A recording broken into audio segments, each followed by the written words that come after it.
Okay, so it is April 5, 2015.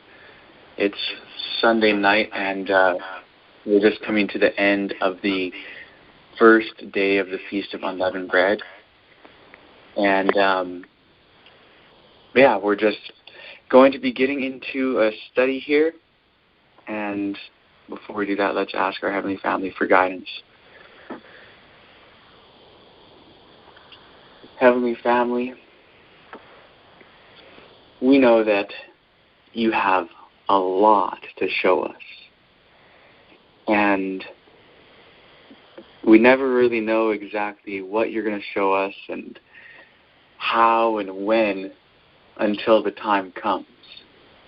Such it has been in the past, and it's just the same way now. And this is something we want to praise you for, Heavenly Family, because whenever you do things in this way, it just leaves us knowing that,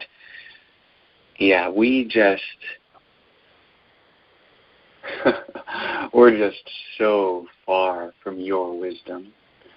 We are so unable. These things are too high for us, as it says in Psalm 139.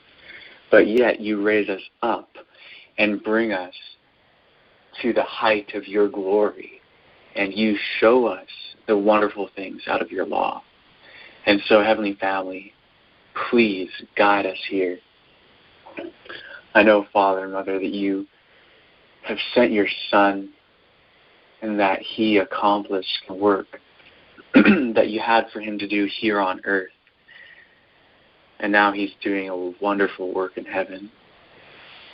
And we know that you've sent your daughter so that she could guide us into all truth. And here we are asking, Heavenly Family, please guide us into all truth.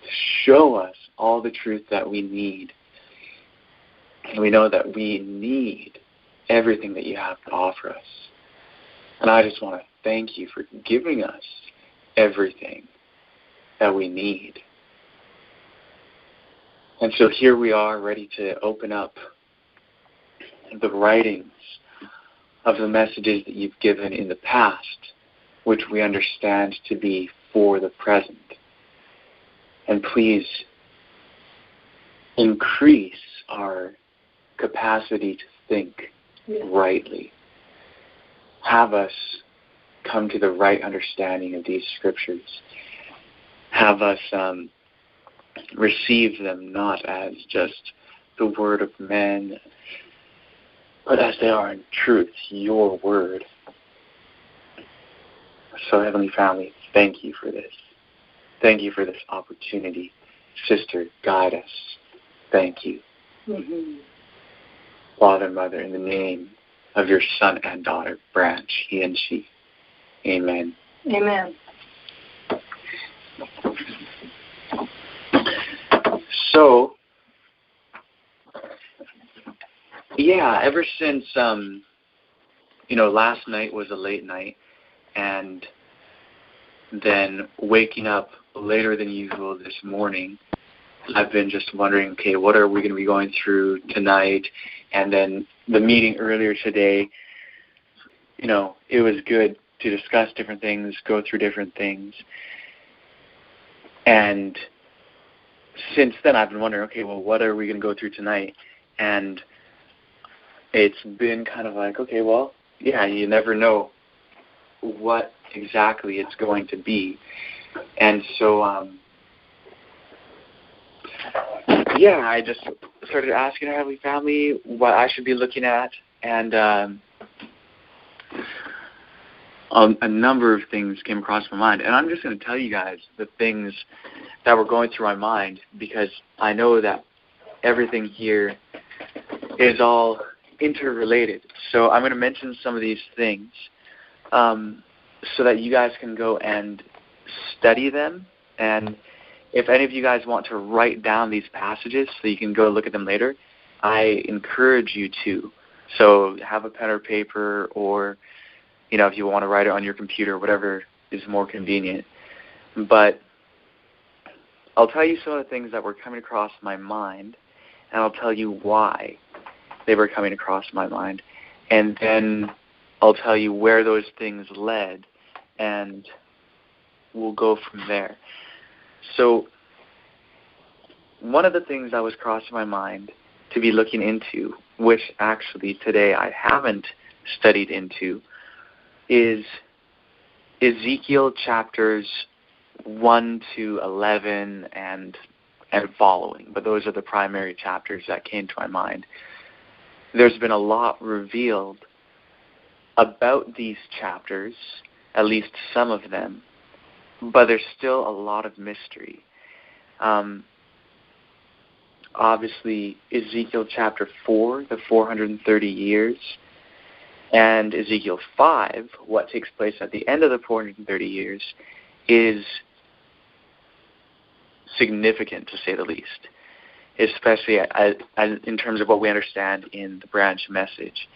And last year, for the new moon of the second month in 2014, our Heavenly Family really enlightened our understanding as to what Ezekiel chapter 1 is about. And that study, we just recently put it on YouTube. It's called Ezekiel 4 in Context.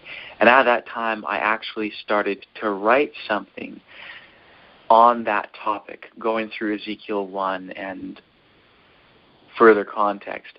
But I had to stop writing it because I knew that there were certain other things which needed to be written first. And actually, it was as a result of starting to write that study that I came to understand better the order in which some of these main books will have to be written. Because I was writing and I was realizing I'm going to have to really quote some things from the book of Enoch and from other apocryphal texts in this. And then I thought, man, if people are going to come and read this book and see all these quotes to these other books that aren't in the Protestant canon and wonder why we're quoting these things, so we need to be able to cite them to something that explains why. And that's, how we came to understand how, yes, this book on inspiration and Bible canon and all of that, in terms of main books, that's pretty much going to have to be the first thing that'll be written. And then, of course, there's the book on our Heavenly Family, and then also the book on materialism and a part 2 to our Heavenly Family book relating to the wicked gods. Those are all really big ideas that influence everything else. And so they need to be addressed thoroughly. And so there's that study on Ezekiel, and in some of our studies on the Psalms, some of the things in Ezekiel kind of come into play. And in fact, even more so than what I'm about to mention. But for instance, Psalm 139, which we also just uploaded some studies on that onto YouTube, talks about the judicial aspect of the judgment for the living taking place on earth in relation, in its very particular aspect or fulfillment in relation to David, as revealed in, again, Psalm 139. And that subject of the judicial phase of the judgment for the living, especially as it relates to the judicial aspect carried out on earth, because as you all know, the judgment for the living takes place both in heaven and upon earth. So there's investigation in the books of record in heaven as well as investigation amongst the people on earth. Likewise, there is a judicial statement or decree in heaven that takes place, as well as a carrying out of that judicial statement on earth, which I'll just mention. the judicial phase of the judgment for the living upon earth is actually the reception of the seal of God. So when someone receives the seal, their investigation has been completed, and they now have the mark of God. So that's like the statement or the judicial decree that has been spoken in heaven, carried out on earth. And so there's those things going on in Ezekiel. The judgment for the living is what is spoken of in Ezekiel 1, that chariot throne coming down to earth. And as we learned in that study, it has to do with Yahweh displacing the god of Babylon, and perhaps I will say it better by saying the goddess of Israel displacing the goddess of Babylon, and Israel displacing the wicked gods, and this being the thing which is accomplished by the judgment for the living. That's what's going on in Ezekiel 1. And again, everyone, we recommend that you go through that study in order to better comprehend that. That study, again, being Ezekiel 4 in context. And then what we see is Ezekiel chapter 2 and 3 is the calling of Ezekiel and the one on that throne speaking to Ezekiel, giving him the commission to announce what he does, as in this judgment is going to be carried out. And then Ezekiel 4 points to the time at which that investigative judgment will begin at the end of the 430 years. Ezekiel 5 describes how that judgment plays out. And then we have Ezekiel 6, 7, 8, 9, 10, 11, and so on, that we have some idea of what some of these passages are talking about, but there's a lot more to be understood, a lot more. And it must be studied. I'm just going to mention some of these things so that in your investigation and in your study you can compare passages and ask our Heavenly Family for guidance. But it must be understood in the light of Solomon's temple, because that's the temple that Ezekiel was dealing with. That's the temple that is in view. That's the sanctuary in view in Ezekiel 9, Solomon's temple. So you guys can go study that out, and it relates to some of the other things that we're going to be talking about. But so that's one of the things that was coming to mind. There's a lot there in Ezekiel. We need to understand it. It relates to today. It relates to the wicked gods. It relates to the investigative and judicial phases of the judgment upon the living. Now, the other thing that came to my mind was Psalm 8.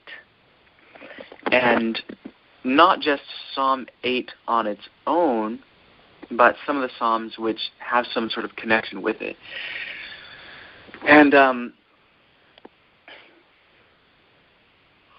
I want to mention, about these Psalms. Our Heavenly Family has shown to us what Psalm 1 is about, what Psalm 2 is about. They haven't shown us Psalm 3 yet, but they've shown us Psalm 4 and 5 and 6 and 7. And, of course, a number of the other Psalms later within the collection that most people have today. So these Psalms are all very significant, and every time a new Psalm is revealed, it is just so timely, and we can see that, yes, this Psalm relates particularly to this message and what is happening in the present. The Psalms are present truth. Now, Psalm 8 is one that I have studied in the past and understood some things concerning it and had certain questions. And it states some things concerning creation and concerning wicked gods and different things related to those subjects. And Mike had actually asked a question recently which brought Psalm 8 to my mind again, when he asked the question of if we can really say that our Heavenly Family creates things out of nothing. And so this passage came to my mind. We're probably not going to go through it tonight, but I encourage everyone to study it. And in connection with this passage, I also want to recommend a few other passages to study. Those passages are Psalm 104, Psalm 74, and Psalm 89. So again, all in connection: Psalm 8, Psalm 104, Psalm 74, and Psalm 89. All of those things would be beneficial to study. And I just want to mention one of the things to kind of keep your eyes open for is reference to wicked gods within those passages. And see what it says. Simply see what it says, and we'll get together and discuss it, and perhaps we'll do that by the end of the week. But we'll see. Who knows? It's hard to know where, all the different things that we'll be looking at throughout the week when we're just at the beginning of it. But in connection with those passages that refer to particular wicked gods, another passage kind of emerges that's not in the Psalms, but it's in Isaiah. It's in Isaiah 51, verses 9 and 10 in particular. And looking at that, that's kind of where I was guided to within the past couple hours. And seeing that in Isaiah 51 just brought to mind a lot of other things in Isaiah. And there's a lot of present truth for us in some of these passages in Isaiah. And so we are going to be looking at some of these passages, starting from Isaiah chapter 40, and kind of do an overview of Isaiah chapter 40 to 52, or something like that. We'll do an overview of roughly those chapters tonight, and then maybe we can go back and dive into this more specifically tomorrow night. But there's a lot here, and it does speak of wicked gods and the defeat of wicked gods and the victory over them, both in the past and in the future. And these passages, interestingly enough, kind of connect everything that I just mentioned. Ezekiel talks about victory over the wicked gods, and talks about this judgment taking place. And it's all in the context of the by Babylon of Israel and the overthrow of Babylon by our Heavenly Family.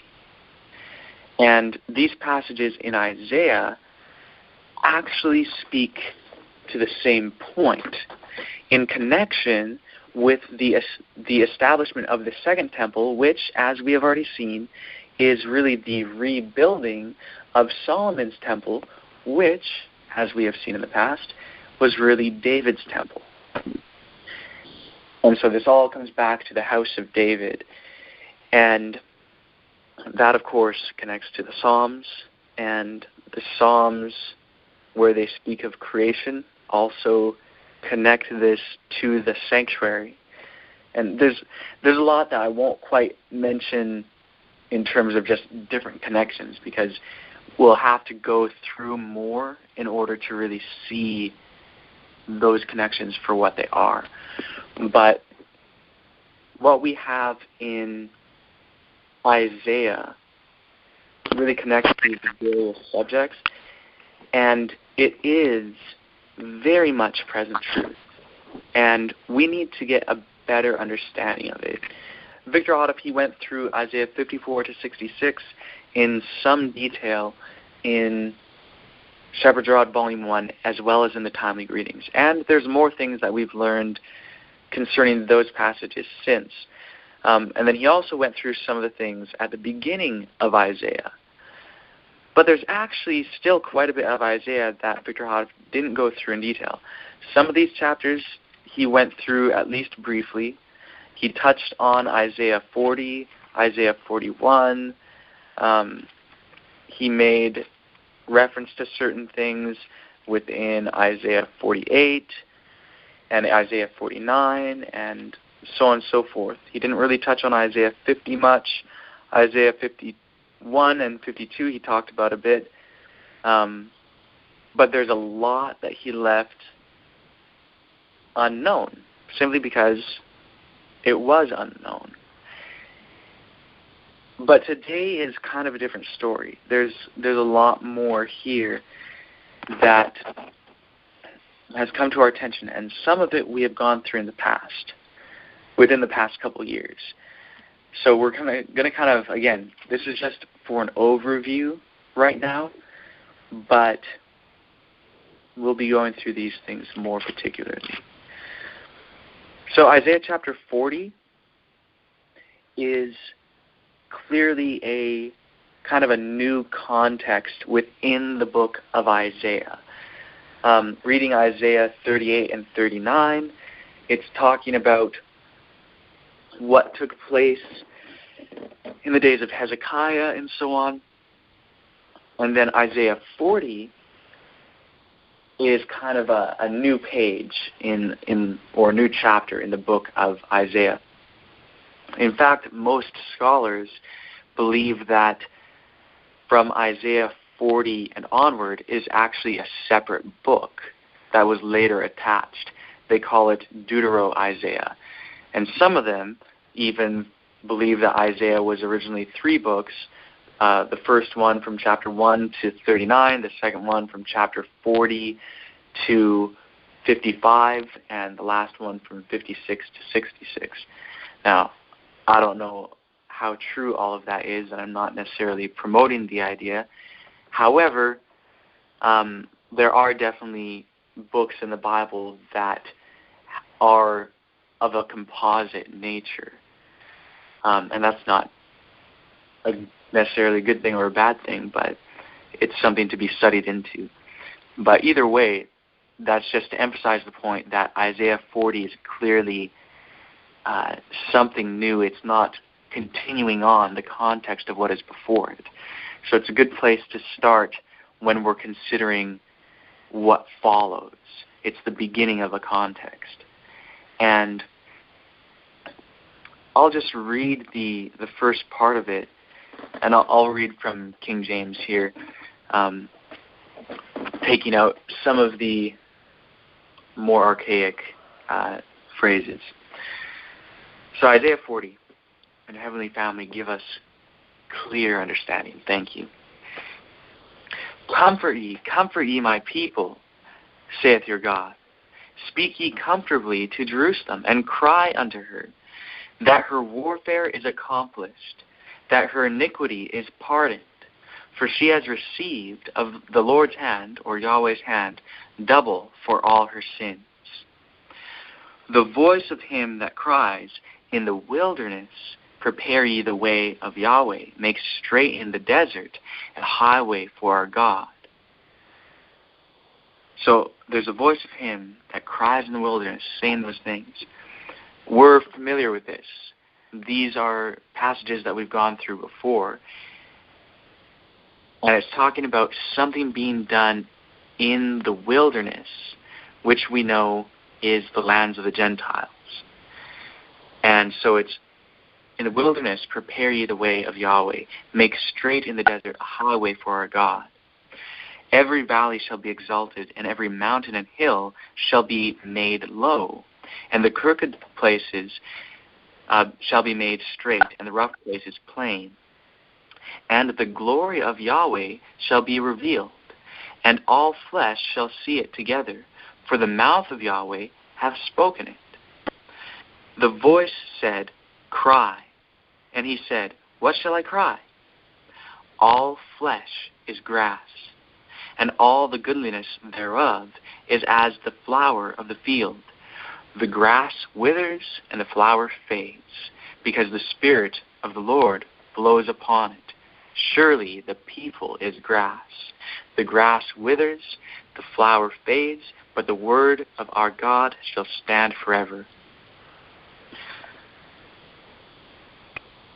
O woman that proclaims good tidings to Zion, get thee up into the high mountain.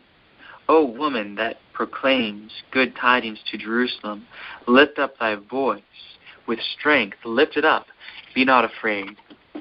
Say unto the cities of Judah, Behold your gods.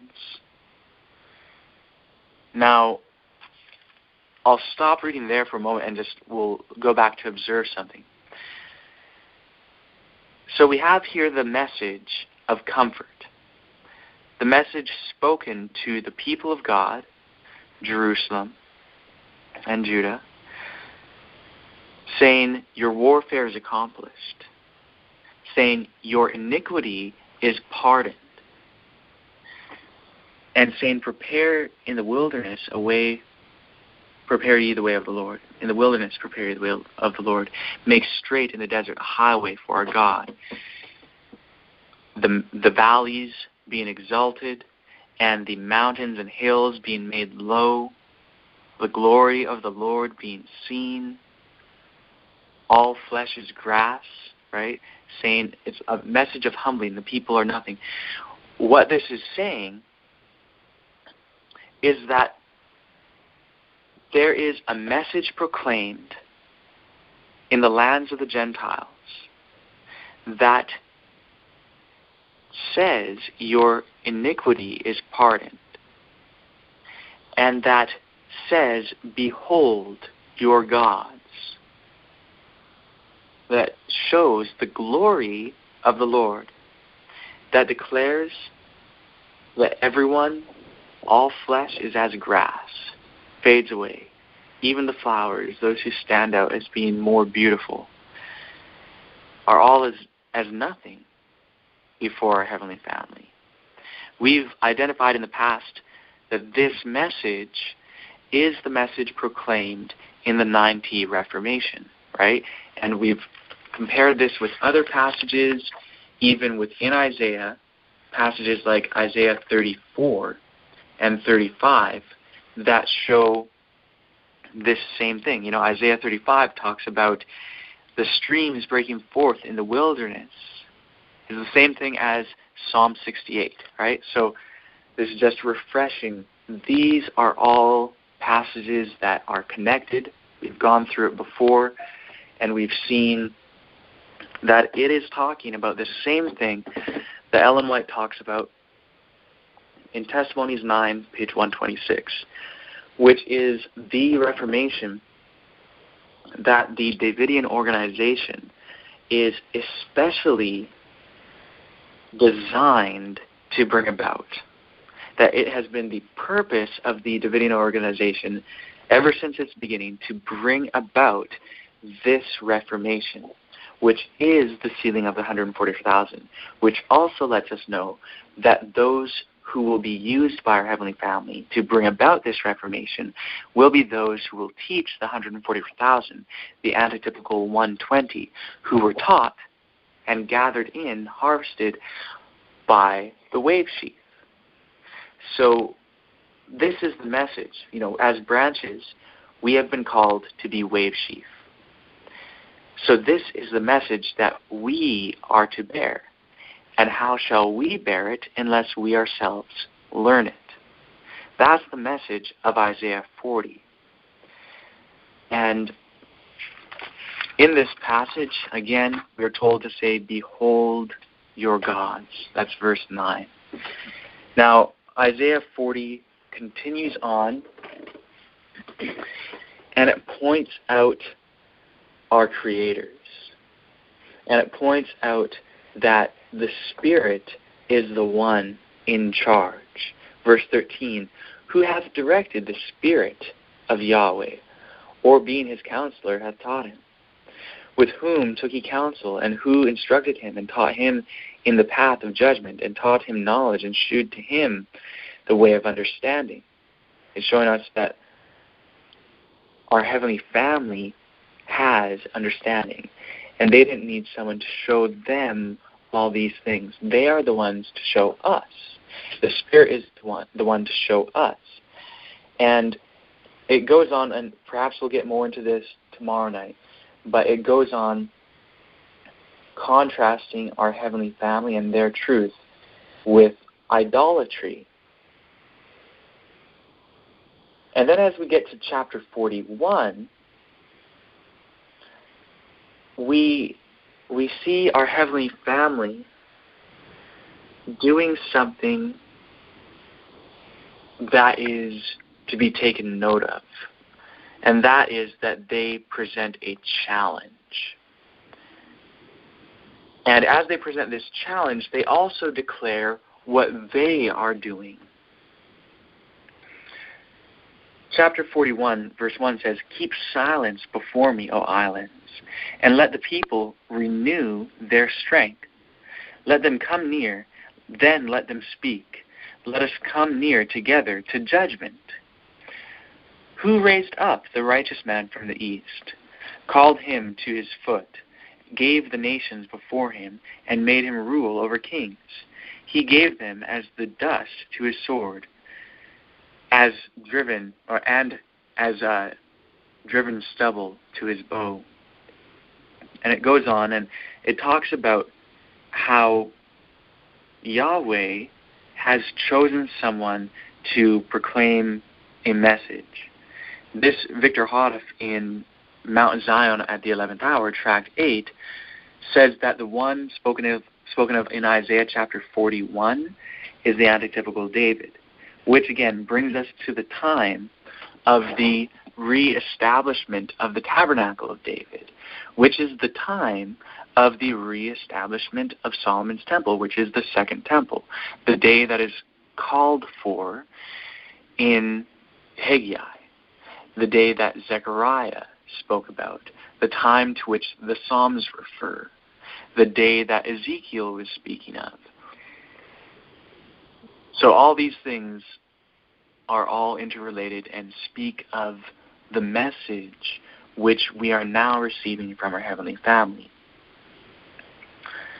Now, starting in verse 21 of Isaiah 41, there's a challenge that our heavenly family offers. It says, produce your cause, saith Yahweh. Bring forth your strong reasons, saith the King of Jacob. Let them bring them forth, and show us what shall happen. Let them show the former things, what they be, that we may consider them, and know the latter end of them, or declare us things for to come. Show the things that are to come hereafter, that we may know that you are gods. Yea, do good or do evil, that we may be dismayed, and behold it together. Now, in the past, some have understood this to be a challenge that our heavenly family offers to people who put forward their private interpretations. Victor Hoddef gave it that sort of interpretation. And it is true. However, in its fuller sense, what is being spoken of here, and the ones to whom this challenge is given by our heavenly family, are actually the wicked gods. and that will be perceived in the context. Verses 21 to 26, or actually even to 29, are actually a divine council scene. And again, we'll get more into this at some other point. But what our Heavenly Family is doing here is saying, hey, look, you say that you are so mighty. You claim dominion here. But can you bring forth and show that you knew what would happen ahead of time? Can you point back to things that you spoke in ancient times? Can you tell me the prophecies that your prophets have given and show that they have come about? And then he says, behold, you are nothing, and your work of naught. An abomination is he that chooseth you. So here there's a challenge and a condemnation to the wicked gods and those who prophesy on their behalf. And that's how Victor Hoddeth was correct in saying that this is a challenge to those who privately interpret the Scriptures. Because as we know, someone who privately interprets is teaching on their own account and is therefore taking upon themselves the role of a false prophet. So Isaiah 41 is mentioning this, and then it says in Isaiah 41, I have raised up one from the north, and he shall come. From the rising of the sun, he shall call upon my name. And he shall come upon princes as upon mortar, and as the potter treadeth clay. So he's talking about this one that he has chosen. Again, Victor Hoddeth clearly identifies this one as antitypical David. Now in chapter 42, this is one of the passages that we actually went through in more detail one time within these past 2 years. And it talks about a servant that our Heavenly Family called. He says, behold my servant, who I uphold, mine elect, in whom my soul delights. I have put my spirit upon him, and he shall bring forth judgment to the Gentiles. We've gone through this passage, and we've seen that the first part is very clearly describing, again, the antitypical David. And it's the same language that's used in Isaiah 49, and there the one who is speaking is the Yahweh who has graven us upon the palms of his hands, who Victor Hoddeth clearly and accurately identifies as Christ. And then this servant is someone who was born again. Now, and again, Victor Hoddeth also says concerning that passage that it's the same one in Isaiah 41. So Isaiah 42 talks about the same thing. And in verse 8 it says, I am Yahweh, that is my name, and my glory will I not give to another, neither my praise to graven images. Behold, the former things are come to pass, and new things do I declare. Before they spring forth, I tell you of them. Sing unto Yahweh a new song, and his praise from the end of the earth, ye that go down to the sea, and all that is therein, the isles and the inhabitants thereof. So there's this new song, which a song is what? A prophecy, right? Songs represent prophecies. We've gone through this. It's in the studies that we have on YouTube that go through the Psalms. And then it goes from here to describe how this servant grows from being one individual to being more than one individual, to being a collective group of people. And then by the time we get halfway through Isaiah 43, the servant is Israel. The servant is the nation, those who have received justification by faith and have become the people of the Most High God. So Isaiah 43 continues on with this subject. And in verse 19, it's again, behold, I will do a new thing. Now it shall spring forth. Shall ye not know it? I will even make a way in the wilderness and rivers in the desert. Same thing as chapter 40, same thing as chapter 35. It's that same idea. And in this, our Heavenly Family, Yahweh, is constantly saying, I am Yahweh, and there is no God beside me. And of course, some people misinterpret that to say that he's saying no other gods exist. But all that's being said is there's no God beside me. There's no God who's on my level, who compares with me, who can stand up to me. All these other gods or would-be gods are really powerless before me. That's what our Heavenly Family is saying. Now, as we continue on, going to chapter 44, it's the same message that's being proclaimed. And in fact, the end of chapter 43, it's talking about this whole thing of purification from sin.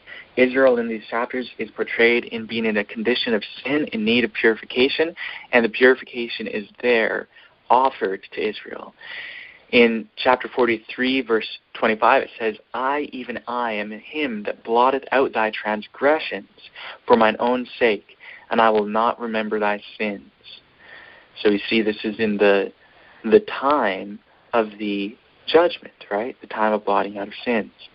Chapter 44, yet now hear, O Jacob my servant, and Israel whom I have chosen, thus saith Yahweh that made thee, and formed thee from the womb, which will help thee. Fear not, O Jacob my servant, and thou, Jeshurun, whom I have chosen, for I will pour water upon him that is thirsty, and floods upon the dry ground, and I will pour my spirit upon thy seed, and my blessing upon thine offspring. So this is going through, giving this same message. And as we come to the end of chapter 44, it's talking to Israel and says, you're my servant, I've blotted out your transgressions, and so on and so forth. In verse 24, it says, thus saith Yahweh, thy Redeemer, and he that formed thee from the womb. I am Yahweh that maketh all things, that stretcheth forth the heavens alone, that spreadeth abroad the earth myself, that frustrateth the tokens of the liars, and maketh diviners mad, that turneth wise men backward, and maketh their knowledge foolish. Okay, so these are people who are engaging in divination and using tokens and this and that. It's false knowledge, science falsely so-called, immaterialism, the worship of wicked gods. Now this is what he says. So this is he that's talking. I'm Yahweh that does this, that does that, that frustrates your immaterialism, that confirms the word of his servant and performs the counsel of his messengers, that saith to Jerusalem, thou shalt be inhabited, and to the cities of Judah, ye shall be built, and I will raise up the decayed places thereof. Right? So the temple will be built. Judah will be reestablished in her place. That saith to the deep, be dry, and I will dry up the rivers. That saith of Cyrus, he is my shepherd, and shall perform all my pleasure. Even saying to Jerusalem, thou shalt be built, and to the temple, thy foundation shall be laid. Chapter 45 says, thus saith Yahweh to his anointed, to Cyrus, whose right hand I have holden, to subdue nations before him, and I will loose the loins of kings, to open before him the two levied gates, or leaved gates, and the gates shall not be shut. And it goes on talking about how he will open up before him. You know, it says actually, and I will go before thee, this is verse 2, and make the crooked places straight. Same thing that we saw in chapter 42 and in chapter 41 and in chapter 40 and in chapter 35. And I will break in pieces the gates of brass and cut in sunder the bars of iron. And I will give thee the treasures of darkness and hidden riches of secret places, that thou mayest know that I, Yahweh, which call thee by name, am the God of Israel. And it goes on, it's talking about how there is this revelation, this giving of treasures of darkness and hidden places of riches. These are things that are not known, that which is hidden, that which is in the dark. You know, kind of like how David said, I will open dark sentences upon the harp, and so on. And it goes on describing what Cyrus will do. And it says in chapter 45, verse 13, I have raised him up in righteousness, and I will direct all his ways, and he shall build my city, and he shall let go my captives, not for price nor reward, saith the Lord of hosts. And it goes on referring to the work of Cyrus and at the for the rest of the chapter, really. Now, here's the thing. In these passages, it's referring to the same work that we read of in Isaiah 61. Letting the oppressed go free and letting the captives free, binding up the brokenhearted, the Spirit of the Lord is upon him, the anointed, and so on and so forth. That's what it's saying here, but in chapter 45, it's concerning Cyrus. In both places, it talks about the rebuilding of the desolate places, the establishment of the temple, and so on and so forth. It's really talking about the same thing. So all of these things are a continuity of context and are referring to the very thing that this message has been all about. And so Cyrus here really is portrayed, he says, Cyrus, he is my shepherd, the Lord's anointed. This is the same thing that we read in Psalm 2 and Psalm 18 and Psalm 23 and Ezekiel 34. But all those passages are in relation to the antitypical David. So that's the same role that Cyrus fulfills here. And the ancient Cyrus, for instance, didn't actually build the temple. In Isaiah 45, this Cyrus builds the temple. So you see there's something different going on here. But this doesn't stop with Isaiah 45. It continues on beyond this. And now I think for Isaiah 46, I'm going to switch over to the NET Bible. And actually I'll read the last part of Isaiah 45 first. Isaiah 45 verses 24 and 25. Surely shall one say, in Yahweh have I righteousness and strength. Even to him shall men come, and all that are incensed against him shall be ashamed. In Yahweh shall all the seed of Israel be justified and shall glory.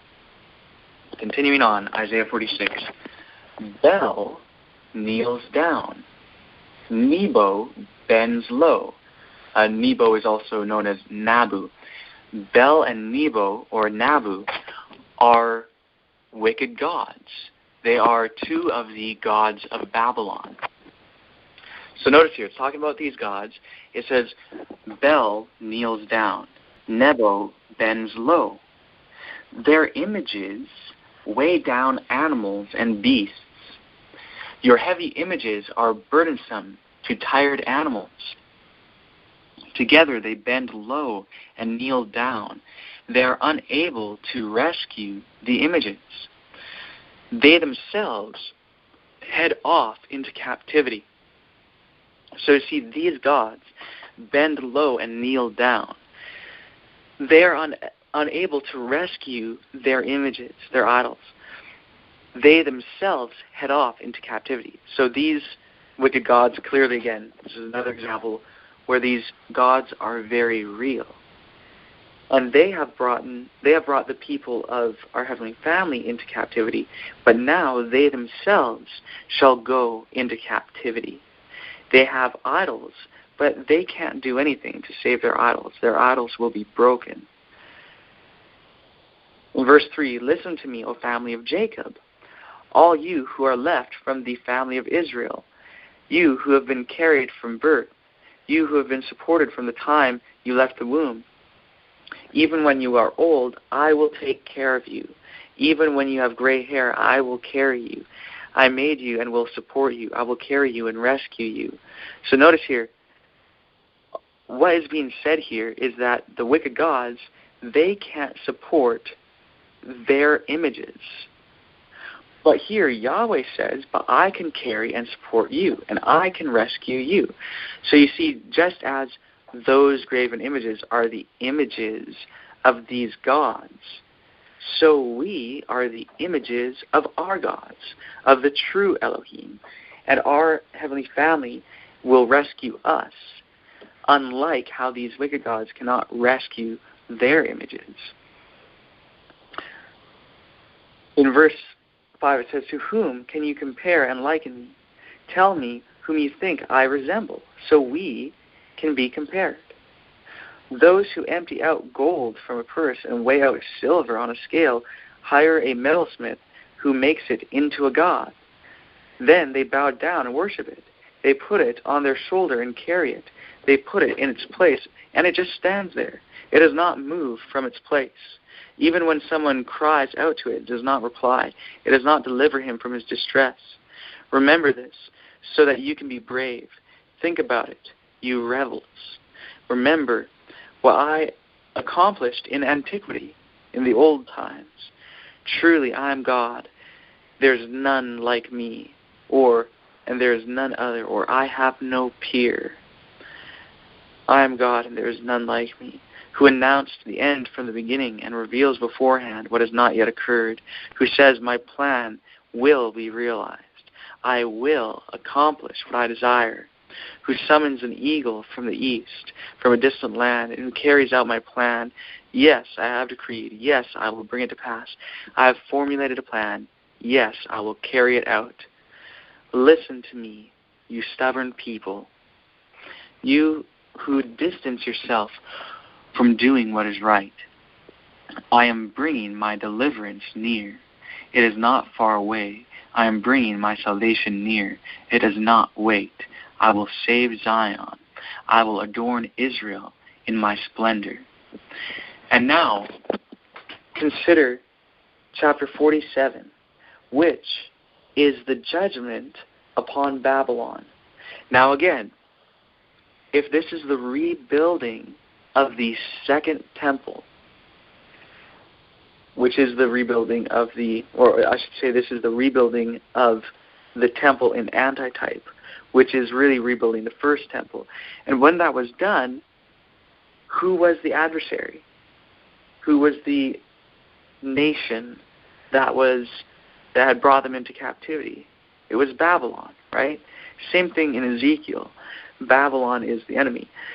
Victor Hoddeth talked about how Babylon goes back to the very beginning, and how Babylon represents false religion. So what we have here is the beginning of the downfall of Babylon being proclaimed in Isaiah 47. It says, fall down, sit in the dirt, O virgin daughter of Babylon. Sit on the ground, not on a throne, O daughter of the Babylonians. Indeed, you will no longer be called delicate and pampered. Pick up millstones and grind flour. Remove your veil, strip off your skirt, expose your legs, cross the streams. Let your private parts be exposed. Your genitals will be on display. I will get revenge. I will not have pity on anyone. Says our protector, Yahweh, who rules over all, or Yahweh who commands armies. In King James, Yahweh of hosts is his name, the Holy One of Israel.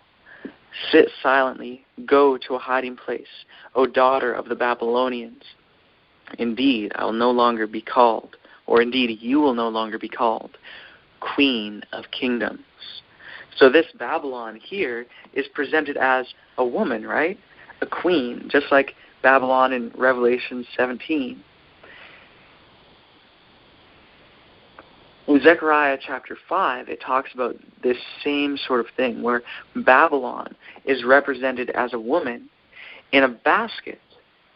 And she is taken, and that's actually, she's called wickedness or iniquity, and she is taken away from the land of Judah. She is taken away from the people who are rebuilding the temple. and she is taken away by 2 women flying with their wings. So this here, it's saying to Babylon, indeed, you will no longer be called Queen of Kingdoms. I was angry at my people. I defiled my special possession and handed them over to you. You showed them no mercy and even placed a very heavy burden on old people, or Hebrew, on the old you made very heavy your yoke. You said, I will rule forever as a permanent queen. You did not think about these things. You did not consider how it would turn out. So now, listen to this. O one who lives so lavishly, who lives securely, and who says to herself, I'm unique. No one can compare to me. I will never have to live as a widow. I will never lose my children. Notice here, what she is saying is the same thing that Yahweh was saying before, right? Yahweh was saying, no one can compare to me. Now she says, I'm unique. No one can compare to me. Right? So this wicked goddess is really having a high opinion of herself and is gloating concerning her perceived success. She has these children. She has taken over the people of the Most High. But it says in verse 9, both of these will come upon you suddenly in one day. You will lose your children and be widowed. You will be overwhelmed by these tragedies, despite your many incantations and your numerous amulets. You were complacent in your evil deeds. You thought, no one sees me. Your self-professed wisdom and knowledge led you astray. When you say, I am unique, no one can compare with me. Disaster will overtake you, and you will not know how to charm it away. Destruction will fall on you. You will not be able to appease it. Calamity will strike you suddenly before you recognize it. Persist in trusting your amulets and your many incantations, which you have faithfully recited since your youth. Maybe you will be successful. Maybe you will scare away disaster.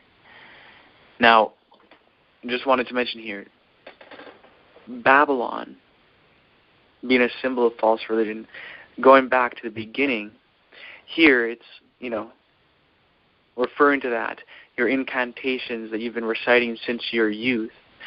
You know how Ellen talks about how the sophistries of the devil have been built upon and refined since day one. But it's the same old tricks.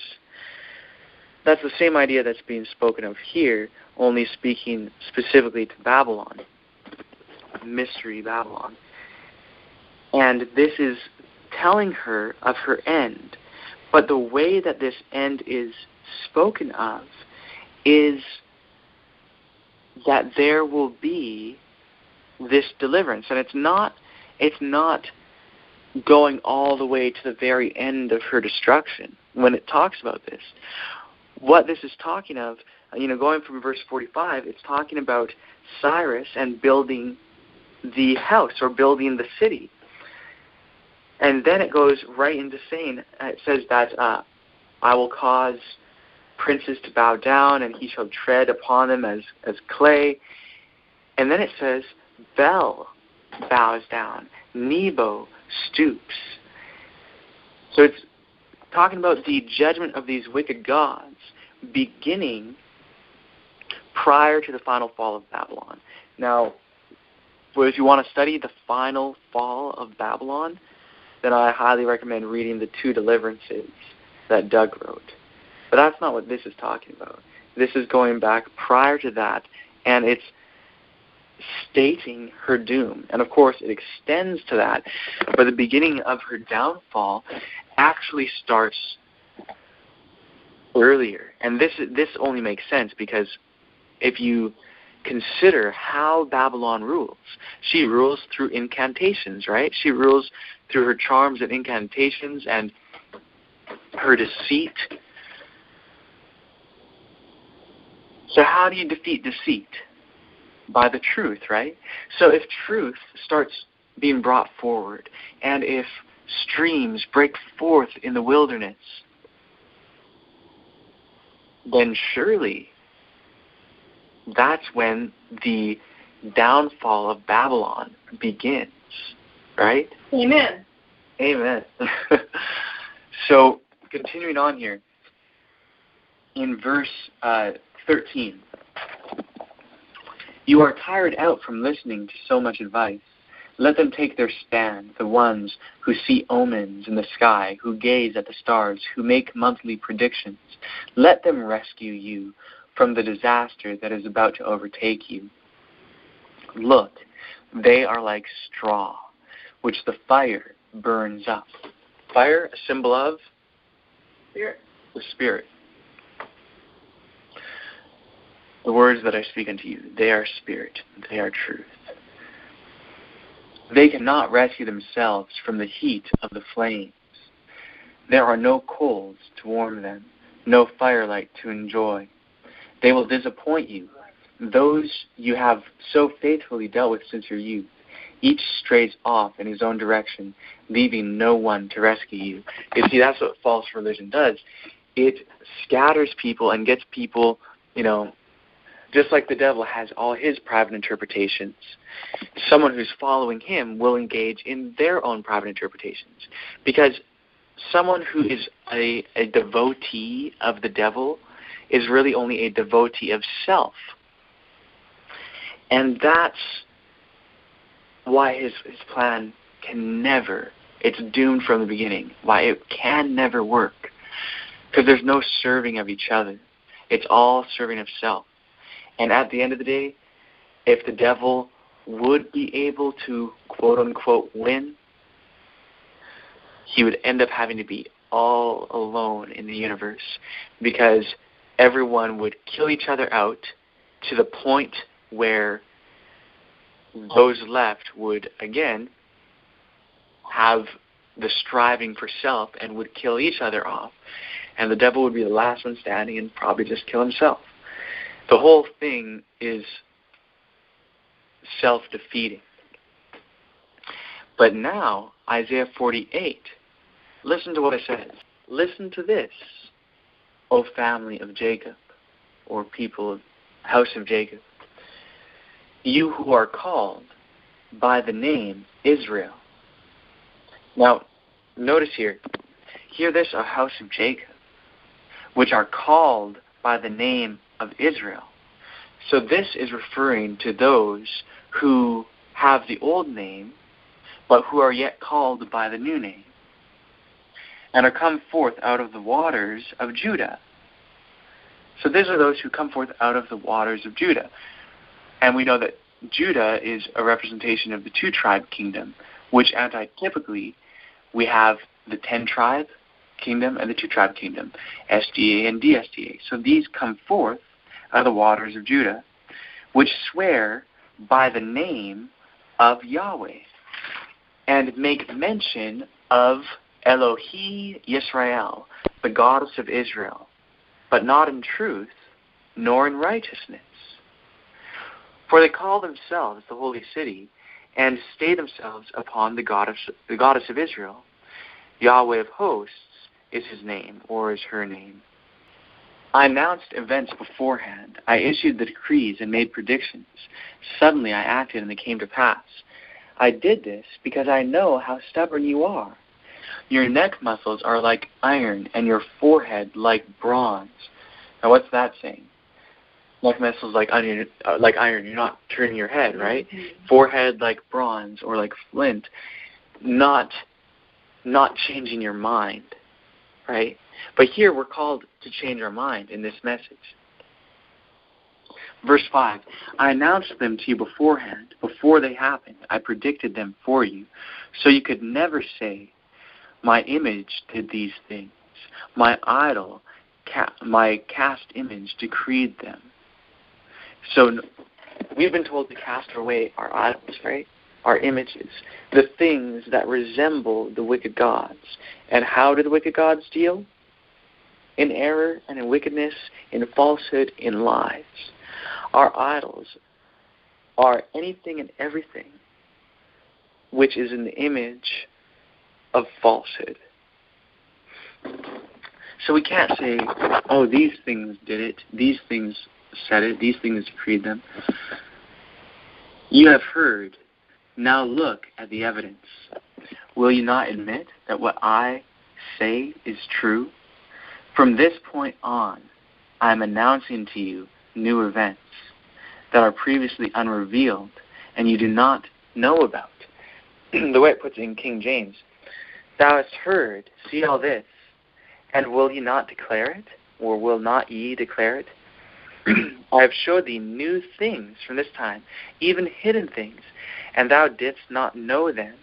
They are created now, and not from the beginning, even before the day when thou heardest them not, lest thou should say, behold, I knew them.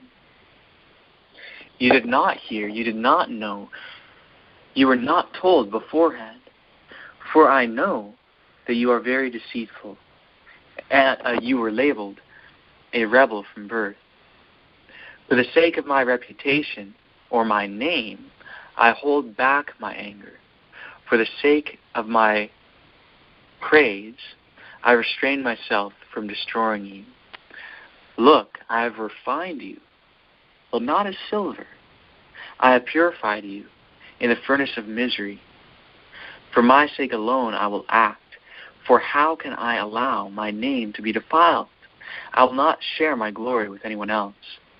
Listen to me, O Jacob, Israel, whom I summoned. I am the one. I am the first and the last. Or in Hebrew, I am he, I am the first, I am also the last. Yes, my hand founded the earth, my right hand spread out the sky. I summoned them, they stand together. All of you, gather together and listen. Who among them announced these things? Who among them? Being, of course, in the context, the idols, the wicked gods. Who among them announced these things? Yahweh's ally will carry out his desire against Babylon. He will exert his power against the Babylonians. Let's see, just checking for a note. Yahweh's ally, or Yahweh's friend, or Yahweh's covenant partner. The one who is to be for a covenant of the people is Cyrus in Isaiah 49. Verse 15, I have spoken, yes, I have summoned him. I will lead him, and he will succeed. Approach me, listen to this. From the very first, I have not spoken in secret. When it happens, I am there. And now, the sovereign Yahweh has sent me, accompanied by his Spirit. This is what Yahweh, your protector, says, the Holy One of Israel. I am Yahweh, your God, who teaches you how to succeed, who leads you in the way you should go. If only you had obeyed my commandments, prosperity would have flowed to you like a river. Deliverance would have come to you like the waves of the sea. Your descendants would have been as numerous as the seed, or your seed would have been as numerous as the sand, and your children like its granules.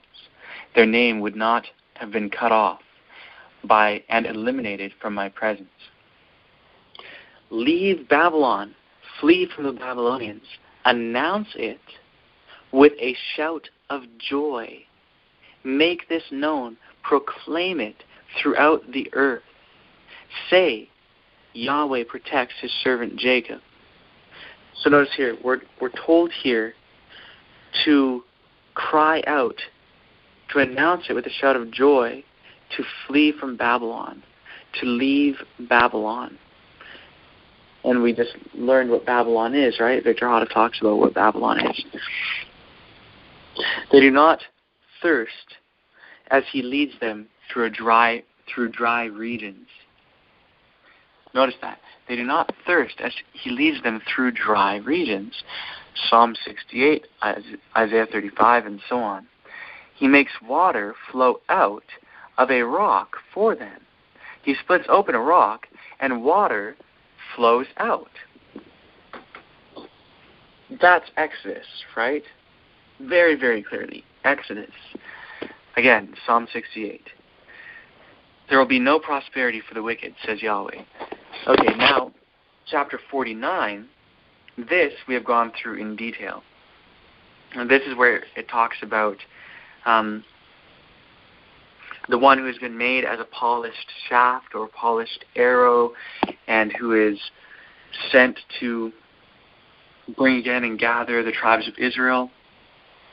And then it talks about this gathering. It talks about the covenant, and it talks about, and again, this covenant, just to repeat, the covenant in the context, Isaiah 49 continues on even up till Isaiah 55.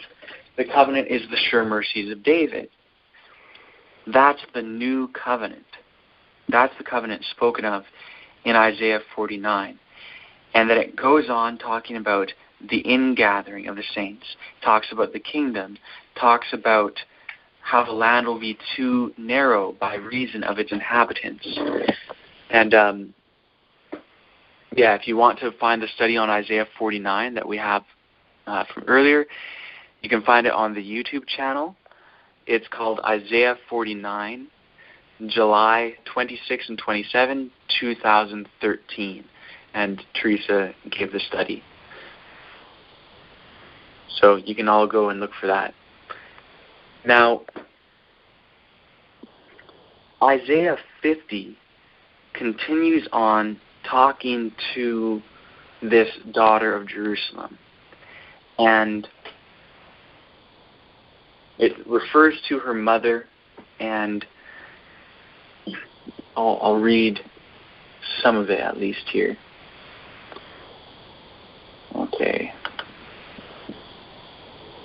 Okay, Isaiah 50. This is what Yahweh says. Where is your mother's divorce certificate by which I divorced her? Or to which of my creditors did I sell you? Look, you were sold because of your sins. Because of your rebellious acts, I divorced your mother. Why does no one challenge me when I come? Why does no one respond when I call? Is my hand too weak to deliver you? Do I lack the power to rescue you? Look, with a mere shout, I can dry up the sea. I can turn streams into a desert, so the fish rot away and die from lack of water. I can clothe the sky in darkness, and I can cover it with sackcloth. The sovereign Yahweh has given me the capacity to be his spokesman, so that I know how to help the weary. He wakes me up every morning. He makes me alert so I can listen attentively as disciples do, or as learners do. The sovereign Yahweh has spoken to me clearly. I have not rebelled. I have not turned back. I offer my back to those who attack, my jaws to those who tore at my beard. I did not hide my face from insults and spitting. But the sovereign Yahweh helps me, so I am not humiliated. For that reason I am steadfastly resolved. I know I will not be put to shame. The one who vindicates me is close by. Who dares to argue with me? Let us confront each other. Who is my accuser? Let him challenge me. Look, the sovereign Yahweh helps me. Who dares to condemn me? Look, all of them will wear out like clothes. A moth will eat away at them. Who among you fears Yahweh? Who obeys his servant? Who walks in deep darkness without light? So trust in the name of Yahweh and rely on his God. Look, all of you who start a fire and who equip yourselves with flaming arrows, walk in the light of the fire you started, the sparks of your own kindling, and among the flaming arrows you ignited. This is what you will receive from me. You will lie down in a place of pain. Listen to me, you who pursue godliness. Now this is hopefully where we should really pay attention, and hopefully we've been paying attention the whole time, but we've been pursuing righteousness, right? So listen to me, you who pursue godliness or righteousness, who seek Yahweh. Look at the rock from which you were chiseled, at the quarry from which you were dug. Look at Abraham, your father, and Sarah, who gave you birth. When I summoned him, he was a lone individual, but I blessed him and gave him numerous descendants. Certainly Yahweh will console Zion. He will console all her ruins. And of course, Zion is not only simply just Judah, but Zion is the city, the ruling city, the city of the monarchy of ancient Israel. So he will console all her ruins. He will make her wilderness like Eden, her desert like the garden of Yahweh. Happiness and joy will be restored to her, thanksgiving and sound of music. Pay attention to me, my people. Listen to me, my people. For I will issue a decree, and I will make my justice a light to the nations.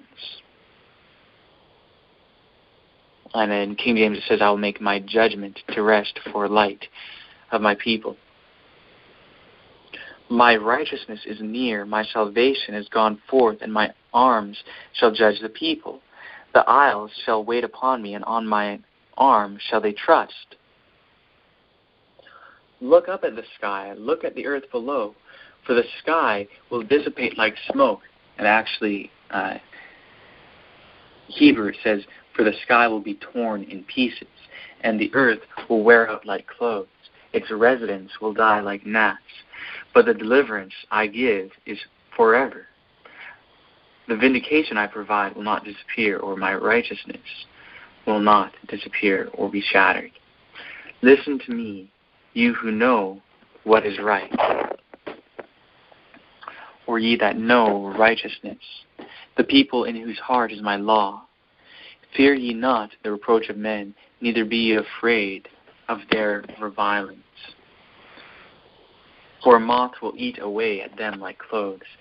A clothes moth will devour them like wool. But the vindication I provide will be permanent. Or again, the way it puts, but my righteousness shall be forever, and my salvation from generation to generation. That's how King James has it. And then we have the call to awake and to put on strength, O arm of the Lord, which I recommend you all to a study that Ben wrote and gave called The Arm of the Lord. And then what he says is quite interesting. I'll read this again, starting from verse 9. Wake up, clothe yourselves with strength, or clothe yourself with strength, O arm of the Lord. Wake up as in former times, as in antiquity.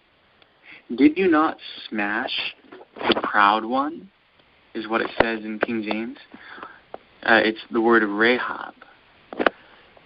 Did you not wound the sea monster, which is Tanin in Hebrew? Did you not dry up the sea, which is Yam? The waters of the great deep, and let me check again, it's Tiham. These are gods, Rahab, Tanin, Yam, and Tiham. Sometimes it's translated the way it is here, but these are actually the names of 4 gods. Did you not make a path through the depth of the sea so those delivered from bondage could cross over? Now what's that referring to again? Exodus, right? Crossing over the sea. So let's just pause here for a moment again. Last night we briefly mentioned how Passover is also a symbol for the victory over the wicked gods. Here, we're talking about this beginning of the downfall of Babylon, and it's being revealed as a reformation to take place in the wilderness, in which salvation will be poured forth to Israel and Judah, in which their iniquities will be forgiven, and in which righteousness will spring forth, and people will be born again. Isaiah 42 and 49, in which the new covenant will be being established. Isaiah 49 and Isaiah 55. This is the very thing that our message that we've been hearing for the past 2 years is all about. But here it's connected with the Exodus, just like it is in Psalm 68, the very beginning. But as it's mentioning this, it's talking about this victory over these wicked gods. Again, the names of these gods, in some translations they don't come out all that clear. In the King James, in verse 9 of chapter 51, it says Rahab. So it's, okay, well, talking about Rahab in context of the Exodus, but it's clearly not the Rahab that we hear of in Joshua.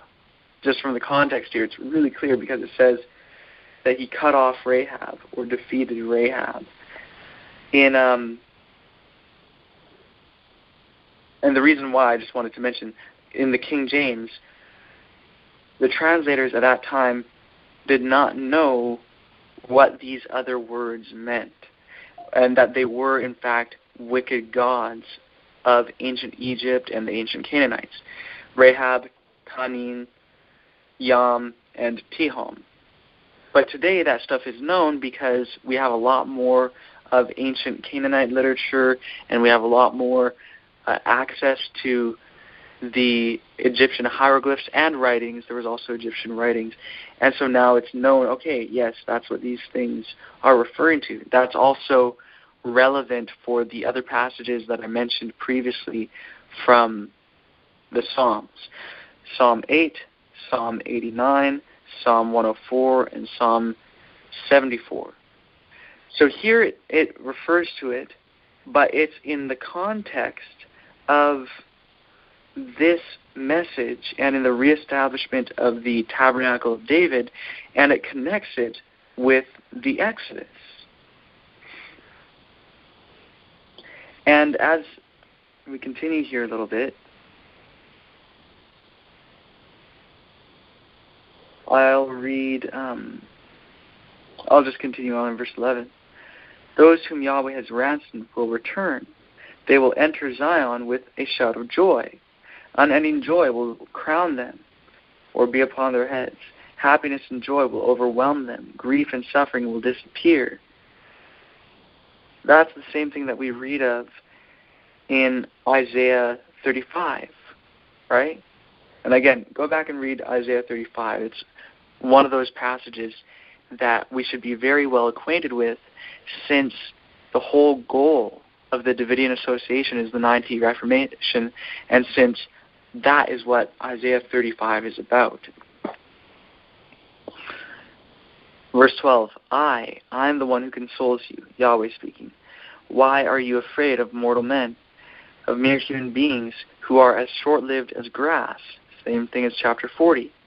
Why do you forget Yahweh who made you, who stretched out the sky, who founded the earth? Why do you constantly tremble all day long at the anger of the oppressor when he makes plans to destroy? Where is the anger of the oppressor? The one who suffers will soon be released. He will not die in prison. He will not go hungry. Those who suffer, again, will soon be released, not die, will not go hungry. This is the same sort of thing that we read of in Isaiah 61. And there's more to this chapter. And actually, perhaps I will read a little bit more of it. Verse 15, I am Yahweh your God, who churns up the sea so that its waves surge. Yahweh who commands armies is his name. I commission you as my spokesman. I cover you with the palm of my hand, to establish the sky and to found the earth, to say to Zion, you are my people. Wake up, get up, O Jerusalem. You drank the cup that Yahweh passed to you, which was full of his anger. You drained dry the goblet full of intoxicating wine. This is talking about partaking of the judgments. And we've learned, according to Haggai chapter 1, that we have already been living under the curse. We have been partaking of the judgments. And we are certainly guilty of breaking the law and thus are justly deserving of these judgments, as is revealed in Ezekiel 16. However, what our Heavenly Family here says in the rest of Isaiah 51 is that these things are now to be turned from us and to be put on our enemies. And I'll skip ahead now to Isaiah 52. Awake, awake, put on thy strength, O Zion, put on thy beautiful garments, O Jerusalem, the holy city, for henceforth there shall no more come into thee the uncircumcised and the unclean. Shake thyself from the dust, dry bones, laying in the dust. Arise and sit down, O Jerusalem, loose thyself from the bands of thy neck, O captive daughter of Zion. Daughter of Zion, daughter of Jerusalem. Ezekiel 16, that's the branch movement. For thus saith the Lord, my people went down aforetime, this is going down to verse 4, into Egypt to sojourn there, and the Assyrian oppressed them without cause. Notice how it's linking these things. We have the types of Egypt, and the Exodus is from Egypt. But then we just read here in Isaiah that coming from Babylon is the same type as coming from Egypt. That's the whole Second Temple typology. But then also we have Assyria mentioned. And at the beginning of Isaiah, it talks about how the Assyrian smote as did the Egyptian.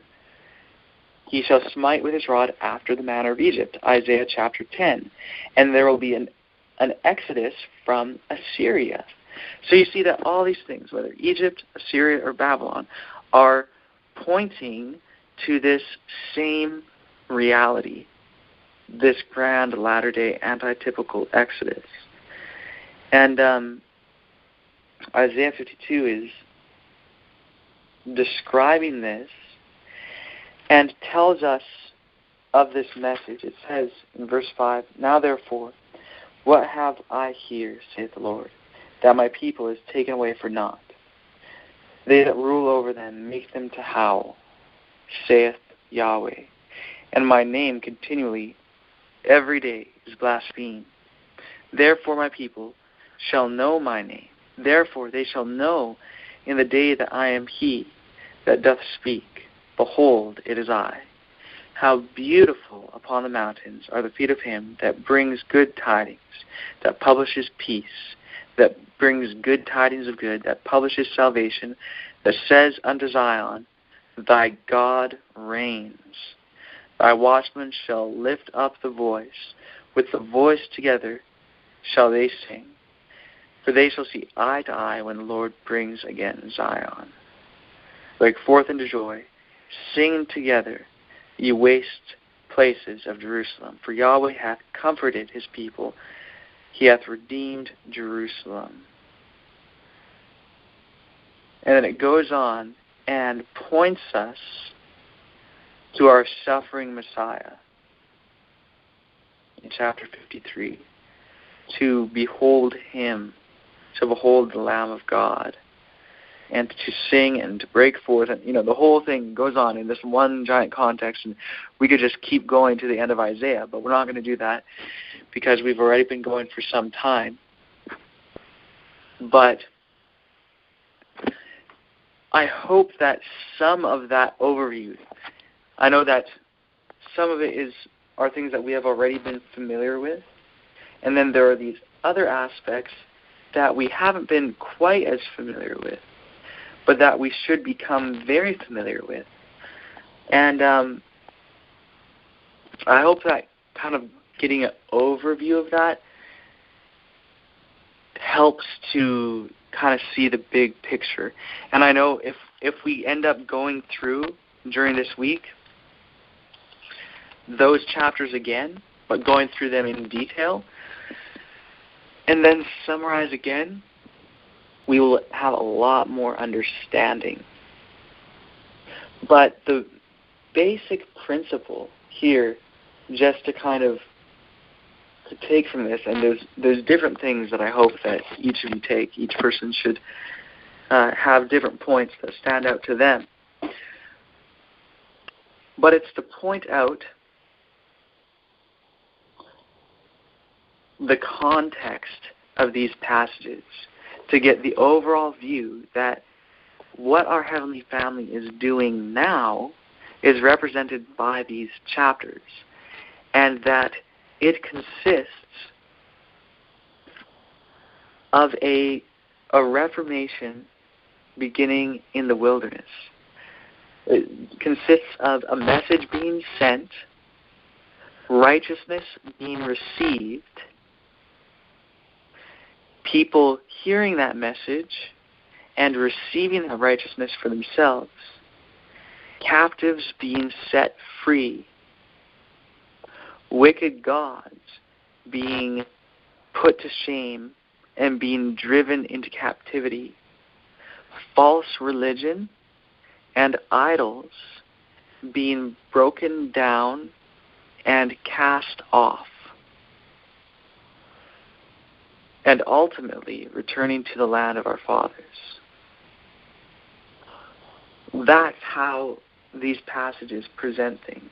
And of particular interest to us, well, really every aspect is particularly of interest to us, but some of the things that I want to say that understanding these passages will help us with, these passages will help us to understand some of the Psalms.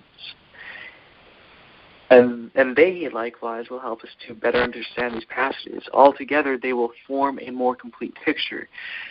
And one of the things that is at work here, which we have formerly been not too aware of, is how the wicked gods are put to shame and taken into captivity as a result of these things. And that's what Ezekiel is about, and that's what we need to gain a better understanding of, because these things relate to the heavenly council, which relates to the heavenly sanctuary and the investigative judgment, the subject upon which our minds are to constantly dwell. And ultimately, it's the gospel. Because know ye not that whom ye yield yourselves servants to obey, his servants ye are to whom ye obey, whether of sin unto death or of obedience unto righteousness. So we need to exit the dominion of the wicked gods. We need to leave Egypt. And considering that it's the Feast of Unleavened Bread, and that the first day of the feast, the day that we just exited, at least in this time zone, is the day of leaving Egypt, the day of victory over the wicked gods that it speaks of in Exodus 12, verse 12. I think it was fitting that this is what our Heavenly Family chose to bring our attention to. Amen. So are there any thoughts or comments or questions?